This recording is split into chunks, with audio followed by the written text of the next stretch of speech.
Assalamualaikum warahmatullahi wabarakatuh. Alhamdulillahirabbil alamin. Assalatu wassalamu ala asyrafil anbiya'i wal mursalin wa ala alihi wa ashabihi ajmain. Bapak, ibu-ibu, kaum muslimin jamaah subuh yang dimuliakan Allah, kembali kita bersyukur kepada Allah atas segala karunia-Nya. Salawat dan salam untuk Nabi kita Muhammad sallallahu alaihi wasallam. Bapak Ibu yang saya muliakan, kembali kita lanjutkan kajian kita dalam kitab Fiqhus Sirah tentang biografi Nabi, yang di pertemuan yang lalu kita sudah bahas namanya Amu Al-Iqtizal atau Amu Al-Hisar, tahun di mana Nabi dibaikot bersama keluarga beliau Bani Hashim dan Bani Muttalib dan pengikut-pengikut beliau, yang pembaikotan itu berlangsung kurang lebih selama 3 tahun. Nah, kita akan bahas pagi ini tentang awwalu hijratin fil Islam, hijrah yang pertama dalam Islam. Jadi umat Islam ini pernah 2 kali hijrah. Hijrah pertama itu ke Habasyah atau ke Ethiopia di Afrika. Hijrah kedua baru ke Yasrib atau ke Madinah. Nabi itu ada 3 kali hijrah. Nabi itu ada 2 kali hijrah juga. Hijrah pertama itu ke Taif, ya, lalu kemudian ditolak dan kembali lagi ke Makkah, dan baru hijrah keduanya ke Yasrib. Tapi ke hijrah ke Ethiopia, Habasyah, Nabi tidak ikut, ya, hanya para sahabat saja. Jadi kalau para sahabat itu 2 kali hijrah, Nabi juga 2 kali hijrah. Nah, kita akan bahas bagaimana hijrah yang pertama dalam Islam. Summa inna Rasulullah lamma ra'a ma yusibu ashabahu minal bala'i wa annahu la yaqduru ala ayyahmiyahum wa yamna'ahum mimma hum fihi qala lahum law kharajtum ila ardil habasyah fa inna biha malikan la yuzlamu indahu ahadun wa hiya ardu sidqin hatta yahmilallah lakum farajan mimma antum fihi. Nah, ini begitu teks awalnya. Ketika Rasulullah melihat, ya, musibah demi musibah, ancaman demi ancaman yang menimpa para pengikutnya. Nah, jadi kan seperti yang kita bahas dulu, sejak Nabi berdakwah secara terang-terangan, ya, setelah turunnya surat Asy-Syu'ara ayat 214, wa anzir ashiratakal akrabin, maka ketika Nabi berdakwah secara terang-terangan itulah mulai datang tekanan, ancaman, intimidasi, baik kepada Nabi maupun kepada pengikut-pengikutnya, yang rata-rata pengikut yang awal itu adalah para budak, orang-orang miskin seperti Bilal, seperti Sumayyah, Yasir, dan lain-lain. Nah, ketika sahabat Nabi mendapat tekanan yang begitu berat, ada ancaman, ada penyiksaan, ya, dan Nabi tidak bisa membela mereka. Kalau Nabi sendiri memang ada pembelaan dari Allah, ada perlindungan dari Allah, tapi sahabat-sahabat mereka itu, sahabat-sahabat Nabi itu tidak ada yang membela, karena Nabi tidak punya kekuatan juga membela. Nah, beda nanti ketika sudah di Madinah, Nabi bisa membela sahabat. Kenapa? Nabi raja, Nabi kepala negara. Kalau di Makkah, Nabi itu tidak siapa-siapa di Makkah. Nabi pun mendapat perlakuan yang sangat tidak manusiawi dari penduduk kota Makkah, dari kafir Quraisy.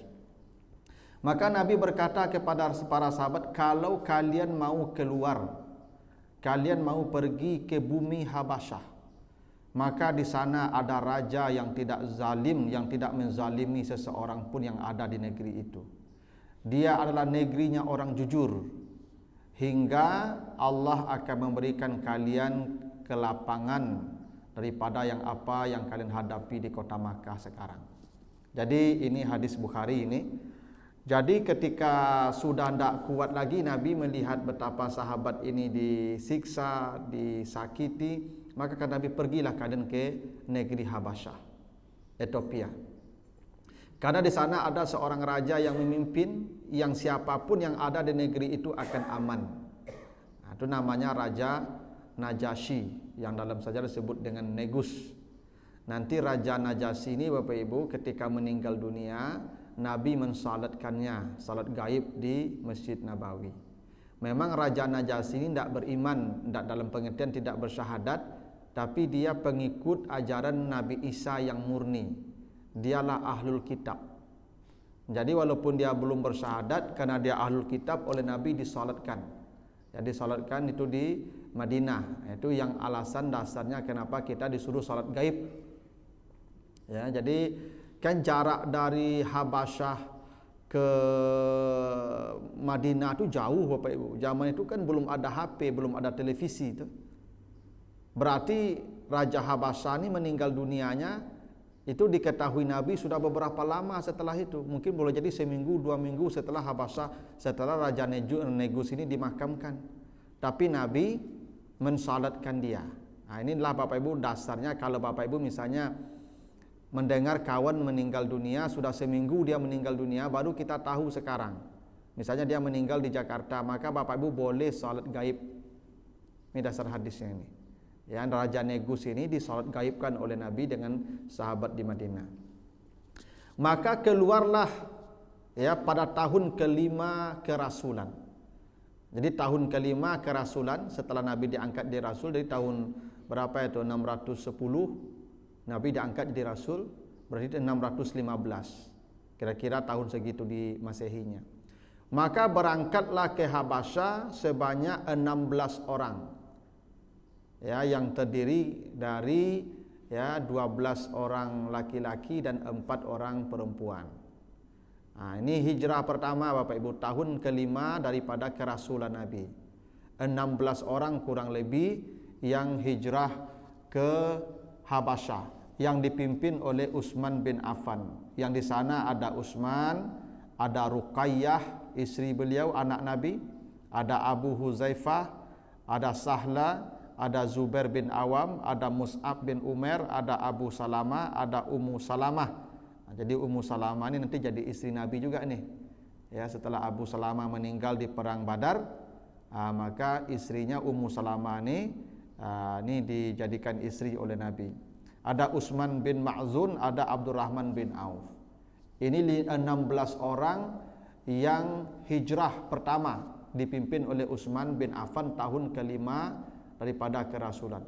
Kenapa pilihannya Habasyah Bapak Ibu? Kenapa pilihannya Ethiopia? Satu, memang rajanya raja yang memberikan perlindungan kepada siapapun yang masuk ke negerinya aman. Yang kedua, memang Habasyah itu negeri yang jauh dari kota Makkah dan harus menyeberangi Laut Merah, ganas, dan itu sulit bagi orang-orang kafir Quraisy kemudian menjangkau Habasyah itu. Sebab kalau masih di daerah Jazirah itu hijrahnya nanti gampang Bapak Ibu dicekal, dicari, diburu. Nah, ini karena melewati Laut Merah. Makanya Habasyah pilihannya. Nah, setelah 3 bulan di Habasyah, ini yang 16 orang ini dilindungi, mereka bisa beribadah, mereka bisa melakukan apa saja tanpa ada tekanan dan seperti yang mereka terima di kota Makkah. Tapi 3 bulan setelah mereka berada di Ethiopia, datang ada kabar bahwa orang-orang Makkah itu sudah beriman ke Nabi Muhammad.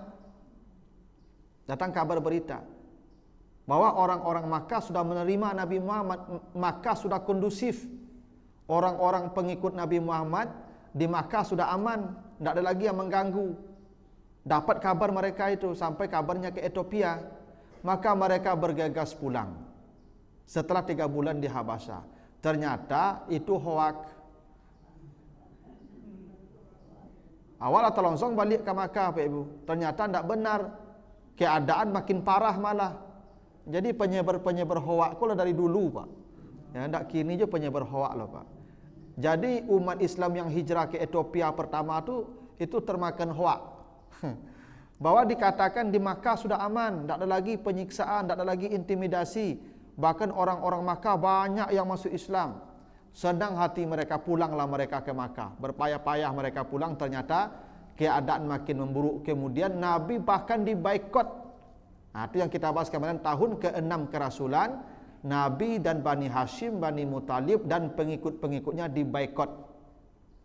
Tak boleh jual beli dengan mereka, tak boleh akad nikah dengan mereka, tak boleh ada komunikasi kontak dengan mereka.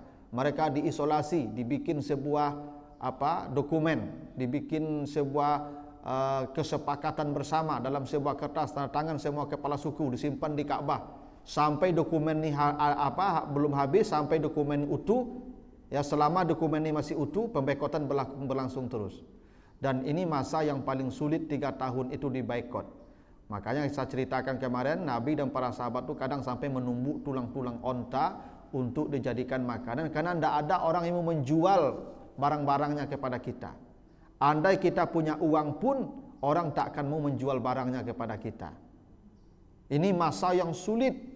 Akhirnya tahun ke-7 Hijriah, tahun ke-7 daripada kerasulan Nabi, maka Nabi memerintahkan lagi, pergi lagi ke Habasyah. Ini pergi ke Habasyah itu jangan Bapak Ibu kira terbuka. Ini tengah malam, ketika orang-orang sedang tidur. Tak mudah hijrah itu Bapak dan Ibu. Hijrah ke Madinah begitu juga, tengah malam itu. Makanya Nabi tunggu orang tidur dulu. Bahkan rumah Nabi juga dijaga itu. Jadi hijrah itu jangan dikira Bapak Ibu, ya siang hari berjalan, enggak. Itu tengah malam. Satu-satunya orang yang hijrah siang hari itu, ya yang secara terbuka itu Umar. Karena Umar sebelum hijrah dia datangi orang-orang Makkah tuh. Apa kata Umar? Siapa yang ingin ibunya kehilangan anak, istrinya kehilangan suami, ayahnya kehilangan anaknya kehilangan ayah, temui Umar di balik bukit tu. Umar nanti malam mau hijrah. Nanti sore Umar mau hijrah. Nah, ditunggu Umar sampai sore, Pak Ibu, ndak ada surang yang tiba loh, Pak Ibu. Karena Umar ni masya-Allah pemberani, Pak Ibu, ndak ada yang berani dengan Umar itu. Ya, makanya Umar katanya begitu, siapa yang ingin ya ibunya kehilangan anak, istrinya kehilangan suami, anaknya kehilangan ayah, temuilah Umar di balik bukit itu, karena Umar mau hijrah. Artinya kalau mau datangilah, mau mati. Tidak ada yang datang, Pak Ibu. Hanya Umar satu-satunya yang diketahui pergi. Selebihnya sembunyi-sembunyi. Termasuk hijrah ke Ethiopia ini, tengah malam. Diperintahkan Nabi pergi lagi lah hijrah ke Ethiopia, maka berangkat lagi sebanyak 101 orang. Ya. Ada 101 orang yang berangkat, 83 orang laki-laki dan 18 orang perempuan. Itu jumlahnya. Yang dipimpin oleh Ja'far bin Abdul Muthalib. Ini paman Nabi yang mimpin sekarang. Yang tadi udah pulang balik lagi hijrah lagi itu. Ya karena tidak aman. Balik lagi hijrah itu bersama Ja'far dengan 83 laki-laki dan 18 orang perempuan. Nah, sampai di Habasyah ini ternyata diketahui oleh orang Quraisy bahwa orang-orang Islam sampai di Habasyah dilindungi oleh Raja Najasyi, mendapat perlindungan. Maka mereka ingin orang-orang yang hijrah ini dideportasi ke Makkah balik. Maka orang-orang Quraisy mengutus diplomat mereka namanya Amru bin As dan beberapa tokoh Quraisy. Jadi ada namanya Amru atau Amr bin As. Ya. Itu diplomat ya ulung itu. Diutuslah ke Habasyah untuk bernegosiasi dengan Raja Negus agar ini orang yang 101 dideportasi lagi ke Makkah. Maka datanglah Amru bin As ke Habasyah. Lewat perjalanan laut tadi itu. Nah, sampai di Habasyah dikatakan pada raja ada ya penduduk negeri kami, orang-orang bodoh yang ke sini. Nah, gitu bahasa Umar bin As tuh. Orang-orang bodoh mereka lari ke sini. Mereka itu di negeri kami pekerjaannya memecah belah. Ya, mengadu domba, tukang pecah belah, ya, itu fitnahnya. Kami khawatir kalau mereka masuk ke negeri engkau kacau nanti. Karena itu pengacau itu. Ya, mereka disebut pencari suaka. Biasanya kalau pencari suaka nih, Pak Ibu, ini yang dianggap pengacau di negerinya. Ya, Pak. Cobalah Bapak Ibu perhatikan. Semua orang yang mencari suaka politik ke negara lain, itu oleh negaranya dianggap pengacau. Maka kata Amr bin As, ini orang pengacau di negeri kami. Alangkah baiknya engkau deportasi saja, kata Amr bin As. Tapi raja ini raja adil, dipanggil dulu tuh Ja'far dan beberapa yang muhajirin ke sana tuh. Kata raja, saya dapat informasi kalian pengacau di negeri kalian. Bagaimana kalian di sana di negeri kalian? Apa kata Ja'far? Raja, dulu kami hidup dalam keadaan jahiliyah. Pekerjaan kami berperang, merampok, berzina, minuman keras. Itulah pekerjaan kami sebelum datang ini seorang utusan kepada kami namanya Muhammad. Muhammad ini mengajarkan kepada kami membangun silaturahim, hidup berdamai, menjauhi minuman keras, menjauhi perampokan, perzinahan. Itu yang diajarkan. Nah, bertolak belakang nih dengan informasi Amr bin As. Ya. Lalu kemudian kata raja kepada Amr bin As, enggak ada mereka pengacau. Mana dasarnya pengacau? Enggak ada. Saya dengar dari mereka, ajaran mereka begini-begini. Enggak ada kekacauan dalam ajaran mereka.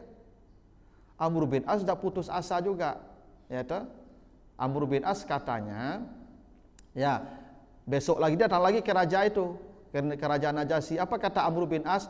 Itu nabi mereka itu, yang mereka katakan nabi itu Muhammad itu mengatakan hal yang tidak-tidak tentang Nabi Isa dan Maryam. Mulai apa le Pak? Nyadu le. Karena mereka itu kan pengikut Nabi Isa. Nabi Muhammad itu pembicaranya tentang Nabi Isa dan Maryam ibunya itu tidak ada yang baik. Maka ditanya lagi Ja'far, bagaimana pendapat, bagaimana kata nabimu itu tentang Nabi Isa dan ibunya Maryam? Maka Ja'far membacakan surat Maryam. Dan itu air mata Raja Najasyi itu menetes. Ya. Mendengar apa yang dibacakan tentang Nabi Isa dan ibunya di surat Maryam. Maryam tu wanita yang suci, wanita yang bersih. Itu Isa tu bukan anak Allah, dia hamba Allah yang saleh. Cerita tu baca surat Maryam itu. Oleh Raja Najasyi menangis dia. Maka diambil sebatang lidi. Apa kata Raja Najasyi kepada Ja'far? Wahai saudara-saudaraku, perbedaan antara agama saya dan agama kalian itu perbedaannya hanya seperti lidi ini kecilnya. Artinya hampir tidak ada perbedaan antara agama saya dan agama kamu. Apa yang kamu katakan tentang Nabi Isa dan ibunya dalam Al-Quran yang diturunkan ke nabimu dengan yang saya terima dalam kitab Injil sama persis. Inilah yang disebut dengan ahlul kitab.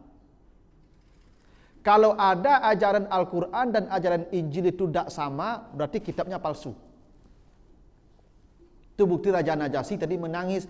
Ternyata apa yang disampaikan oleh Ja'far dalam surat Maryam tadi, informasi tentang Maryam dan ibunya persis sama dengan ada yang ada dalam Injil. Maka kata Raja Najasyi, perbedaan agama saya dan agama engkau ini kecil sekali seperti lidi ini. Makanya Bapak Ibu, Al-Quran itu Nabi Muhammad itu musaddiqun lima baina yadai. Al-Quran itu membenarkan kitab-kitab yang sebelumnya. Apa yang ada dalam Injil, apa yang ada dalam Taurat, itu Al-Quran membenarkan. Tidak ada yang menyalahi ajaran kitab dan Taurat dan Injil. Kalau ada yang berbeda dengan Al-Quran atau Al-Quran berbeda dengan Injil dan Taurat, itu pasti yang palsu. Bisa dipastikan tuh Pak. Makanya Raja Najasyi tadi menangis mendengar isi Al-Quran persis sama, tidak ada bedanya. Itulah kenapa Bapak Ibu, ahlul kitab itu boleh dinikahi. Karena ahlul kitab itu percaya dengan Muhammad. Karena dalam kitab Injil, dalam kitab Taurat disebutkan ada nabi terakhir namanya Ahmad. Mereka percaya Pak. Makanya dalam Al-Quran itu ahlul kitab boleh kita makan masakan mereka. Sembelihan mereka halal kita makan. Perempuan mereka halal kita nikahi Pak. Tapi ahlul kitab. Nah yang sekarang tidak ada lagi ahlul kitab. Masalahnya di situ. Yang sekarang hanya orang musyrik saja. Karena mengakui Nabi Isa sebagai anak Allah. Ada ajaran namanya Trinitas. Kalau Najasyi bertauhid Tuhannya Allah, Nabi Isa itu bukan anak Allah, Nabi Isa itu seorang nabi, hamba Allah, persis seperti Al-Quran sampaikan. Ya. Maka kalau ada orang berkata boleh menikah dengan wanita ahlul kitab, benar, itu Al-Quran sebut. Tapi ahlul kitab itu dulu. Sekarang tidak ada lagi ahlul kitab. Kalau dia ahlul kitab pasti jadi orang beriman, pasti dia muslim. Ya. Nah ini Raja Najasyi ini, dia ahlul kitab, dia beriman kepada Allah yang Esa. Dia beriman kepada Nabi Isa sebagai Nabi. Itu kenapa Nabi kemudian mensalatkan dia ketika dia meninggal dunia. Walaupun Najasyi tidak pernah bersahadat, tapi tetap Nabi salatkan juga. Karena dia orang beriman. Nah maka kata Raja Najasyi, ini orang tidak akan saya kembalikan ke negeri kalian. Karena mereka orang baik. Maka pulanglah Amr bin As, ya, dengan tangan hampa ke Makkah. Nah ini sahabat Nabi yang di Habasah ini bertahan sampai tahun ke-11 kerasulan, tahun ke-12 kerasulan sampai hijrah ke Madinah. Jadi orang-orang ini Bapak Ibu nanti dari Habasah ini kembali ke Madinah saja hijrahnya lagi Pak, tidak balik lagi ke Makkah. Nah disinilah terjadi satu yang menyedihkan, ini namanya Ummu Habibah. Ternyata Ummu Habibah ini suaminya itu murtad di Habasyah. Ya. Jadi Ummu Habibah ini suaminya murtad. Karena itulah tidak ada lagi yang akan mengasih belanjanya, mengayomi dia. Ummu Habibah ini sampai kabar ke Nabi. Ya. Ini sampai kabar ke Nabi, maka oleh Nabi dinikahi dari jarak jauh Ummu Habibah. Ummu Habibah di Habasah, dikirim utusan ke Habasah bahwa Nabi melamar dia. Lalu nanti juru bicara Nabi itu adalah Ja'far, wakil Nabi, dan yang menjadi wali Ummu Habibah itu Raja Najasyi.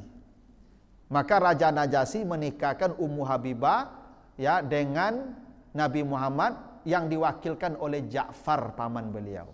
Itu boleh menikahku, boleh diwakilkan Pak. Boleh. Saya misalnya dinikahkan bapak satu jauh bisa di luar negeri. Saya ada perempuan di sana yang mungkin saya suka. Coba tengok fotonya udah. Maka bapak saya dengan orang tuanya itu menikahkan saya. Itu boleh. Itu Nabi pernah begitu Pak. Dengan Ummu Habibah. Jadi salah satu istri Nabi itu namanya Ummu Habibah. Ya, Ummu Habibah ini suaminya murtad di Najasyi, di Ethiopia. Nah, oleh Nabi dinikahi lewat wakil Ja'far dan Raja Najasyi yang menjadi wali itu, wali hakim namanya Pak Ibu. Ummu Habibah tidak ada orang tuanya, tidak ada saudaranya di Habasyah, itu yang menjadi walinya wali hakim namanya Raja Najasyi. Nah, nanti Ummu Habibah dengan Ja'far itu langsung dari Habasyah pindah ke Madinah setelah perang Khaybar. Makanya setelah perang Khaybar itu di perang Khaybar itu menang. Nabi gembira, senang Nabi gembira. Datang pula Ummu Habibah bersama Ja'far. Wah, maka kata Nabi, saya tidak tahu nih. Saya gembira karena perangnya menang atau karena Ja'far dan Ummu Habibah yang pulang. Gitu. Jadi menang di perang Khaybar, orang rumah pulang lo cik lai. Gitu. Jadi Nabi itu kan sudah menikah dengan dengan Aisyah, sudah menikah sebelumnya dengan Saudah binti Zam'an, lalu kemudian menikah dengan Ummu Habibah. Ummu Habibah ini diwakilkan pernikahannya. Jadi cara pernikahan Nabi itu unik-unik Pak Ibu.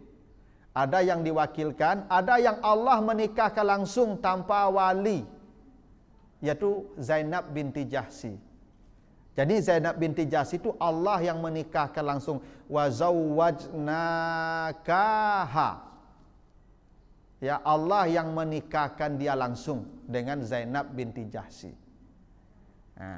Ada juga yang tidak dinikahi, tapi kemudian dinikahi setelahnya. Itu namanya Maria Kiptia karena dia budak. Kalau budak boleh ketika itu tidak dinikahi. Walaupun menurut cerita sebagian itu dinikahi. Ya, dinikahi maka lahirlah anak namanya Ibrahim. Ada juga istri Nabi itu yang dari Ahlul Kitab. Yahudi. Jadi ada istri Nabi itu orang Yahudi. Ya, namanya Safiyah binti Huyai. Nah, Safiyah binti Huyai ini tawanan perang di perang Khaybar. Ketika perang Khaybar kalah orang-orang Yahudi, maka salah satu anak tokoh Yahudi namanya Safiyah. Maka Safiyah ini kemudian dijadikan tawanan perang, diserahkan ke Nabi. Oleh Nabi dijadikan istri. Safiyah ini memang yang bercerita begitu. Cerita Safiyah itu, Nabi itu kalau kami naik onta, kata Safiyah ya, saya kalau naik onta itu Nabi jongkok dan saya menginjak paha Nabi untuk naik onta. Itu Safiyah yang cerita hadis itu. Jadi Nabi itu kalau istrinya naik kendaraan, Nabi itu duduk dan istrinya menginjak kakinya. Itu hebatnya Nabi itu dengan istrinya, Pak. Kalau istri naik kendaraan tuh Nabi duduk jongkok, injak paha saya, kata Nabi. Nah, itu. Makanya Pak kalau naik oto ibu bukaan pintu ya. Sudah tu tutup pintu oto dulu. Baru Pak masuk. Kadang apa kau ndak separuh kaki ibu masuk barunya lah jalan. Ya, gitu Pak Ibu. Nah, semua yang hijrah ke Habasyah ini kemudian meninggalkan Habasyah tahun ke-12 kerasulan. Jadi lama juga mereka di Ethiopia tuh Pak Ibu. Mulai tahun ke-7 sampai tahun ke-12, hampir 5 tahun mereka di Habasyah itu. Ya. Nah, barulah kemudian umat Islam aman ketika hijrah ke Madinah atau ke Yasrib. Nah, inilah cerita hijrah yang pertama dalam Islam ke Ethiopia. Saya kira begitu dulu Pak Ibu. Ada pertanyaan Bapak Ibu? Dah ya? Nah, Surat Maryam itu mulai ayat yang ke-16 sampai ayat yang ke-20 berapa? Pokoknya sampai mulai ayat 16 cerita Maryam. Nah, itu yang dibacakan oleh Ja'far. Dan itu menangis Raja Najasyi. Karena ternyata ya sama persis apa yang disampaikan oleh Al-Quran dengan apa yang dia ketahui dari kitab Injil. Maka tidak mungkin ini orang ini berbohong. Bagaimana pula mereka tahu tentang rincian Nabi Isa dan Maryam, karena mereka hidup di padang pasir. Kalau bukan ini dari Allah. Gitu. Silakan Pak.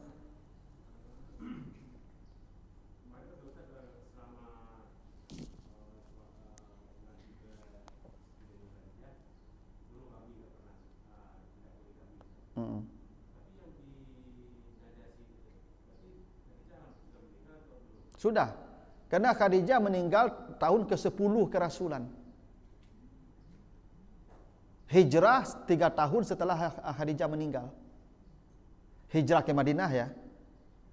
Setelah Khadijah meninggal beberapa hari, mungkin tidak sampai sebulan, Nabi langsung menikah dengan Saudah binti Zam'an.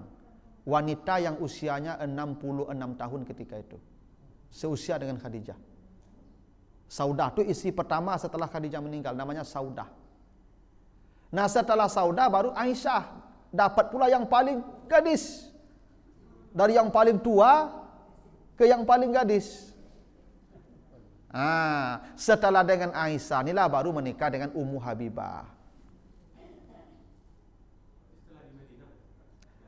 Dengan Ummu Habibah ada yang mengatakan setelah hijrah, tapi ada yang mengatakan sebelum hijrah. Tapi yang pasti setelah Khadijah wafat. Dan di masa mereka masih di Ethiopia. Karena di Ethiopia itu mulai tahun ke-7 sampai tahun ke-12. Khadijah meninggal tahun ke-10. Jadi mereka ini saat Khadijah meninggal dunia masih di Ethiopia. Gitu. Ummu Habibah ini karena suaminya murtad. Jadi kasihan Nabi, tidak ada lagi yang dia sudah hijrah dibuang keluarganya. Ya kan, suami tidak ada murtad pula. Siapa yang mau menanggung hidupnya lagi? Maka Nabi nikahi dia. Seperti Ummu Salamah juga begitu. Ummu Salamah itu suaminya Abu Salamah meninggal di perang Badar, anak banyak. Anak banyak, tidak ada yang mengayomi. Maka Nabi nikahi dia. Ya. Karena memang begitu Bapak Ibu, pernikahan poligami itu bukan soal kesenangan, soal tanggung jawab. Cuman Bapak Ibu, ayat tentang pembatalan ini ayat tentang 4 itu setelah nanti di Madinah, Pak. Sementara Nabi sebelum ayat itu sudah punya 9 istri. Dan tidak boleh diceraikan, karena istri Nabi tidak boleh diceraikan.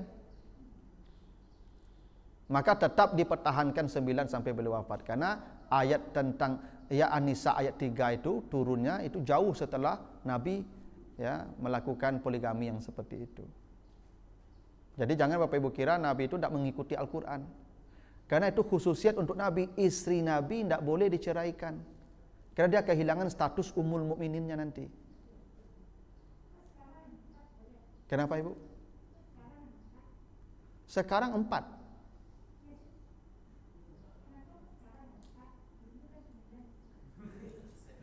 Iya. Ampek tu nak taurus loh, lagi 9.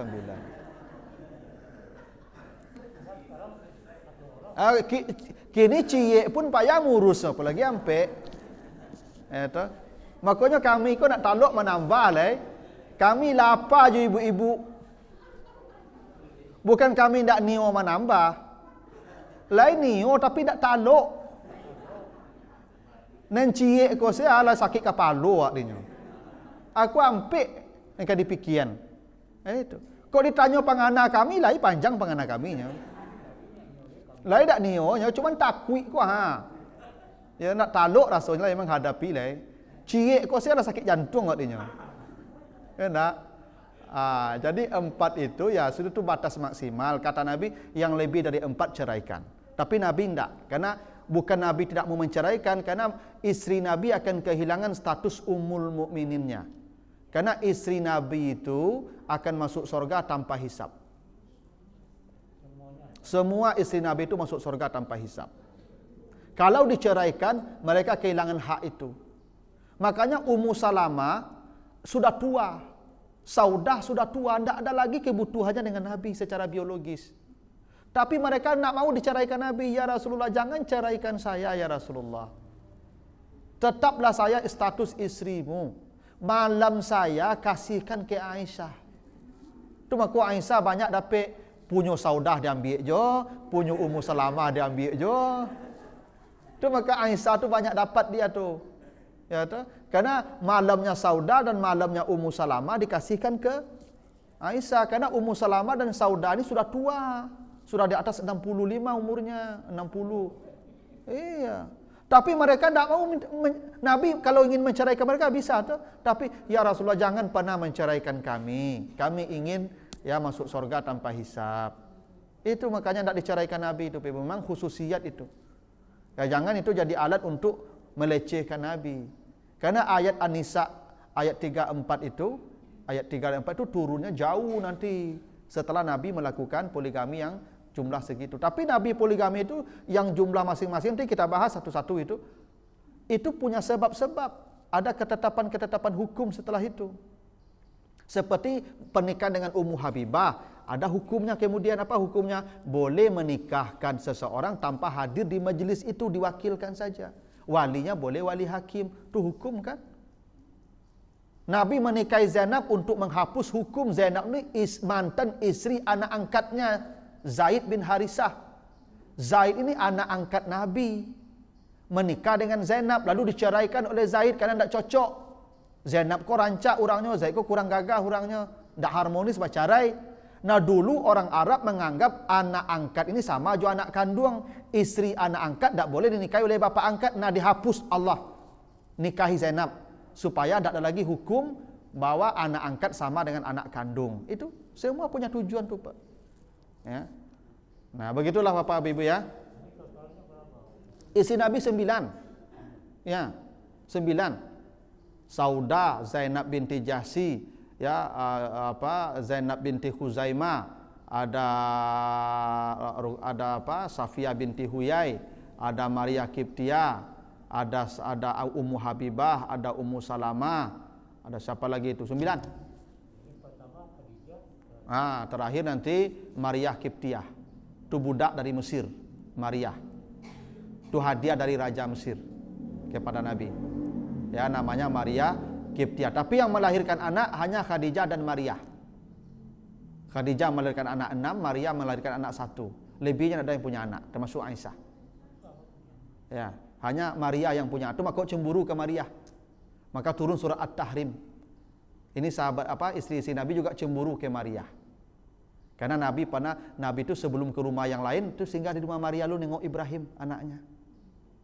Maka Nabi disuguhi oleh madu disuguhi. Tahu Aisyah bersekongkol Aisyah dengan Zainab, ya. Itu maka turun surah At-Tahrim tuh, ya kan?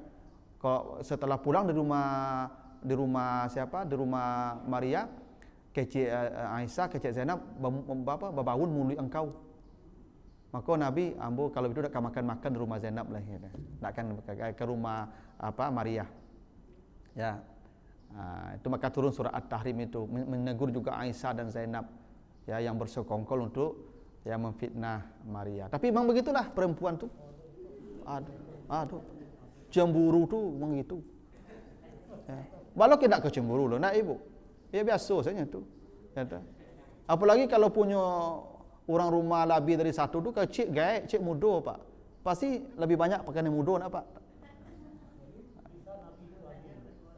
Adil Nabi adil, cuman adil sayang, adil hati itu tidak bisa pak. Itu manusiawi saja. Tidak bisa adil hati itu hati bisa adil. Nabi Ibrahim saja tidak adil hatinya pak. Iya, kalau materi malam bisa, fisik bisa adil, tapi kalau perasaan mah bisa adil pak. Ya biar itu manusiawi saja. Ya. Tapi tentu ya Nabi tidak sama dengan kita. Tentu sudah sempurna pak. Ya sempurna. Tapi bahwa istri beliau merasakan itu pasti. Nabi itu sudah adil sebenarnya. Cuman istri-istrinya sebagian ada yang merasa ya kurang puas juga dengan perlakuan Nabi. Itu makanya surat At-Tahrim itu turun itu karena itu tuh, karena ada sengketa. Ya. Begitulah Bapak Ibu. Memang ini masalahnya pada ibu-ibu bukan pada nabinya, pada ibu-ibunya. Itu makanya surat Al-Ahzab ayat 28 turun kan karena protes ibu-ibu itu. Istri Nabi itu pada demonstrasi, Pak. Pernah istri Nabi demonstrasi. Minta ameh. Karena istri Nabi itu sejak menikah juga Nabi tidak pernah dapat barang ameh. Nah, di Madinah itu orang kayu-kayu, banyak ibu-ibu kok pakai galang ameh. Nah, penyakit ibu-ibu kalau pakai galang ameh kan angkat tangannya, Cuk.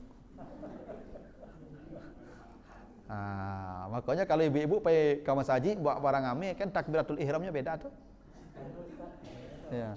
Iya. Kalau ndak pakai galang ameh capek takbirnya tuh Allahu Akbar. Yang pakai galang ameh ndak Allah. Nah.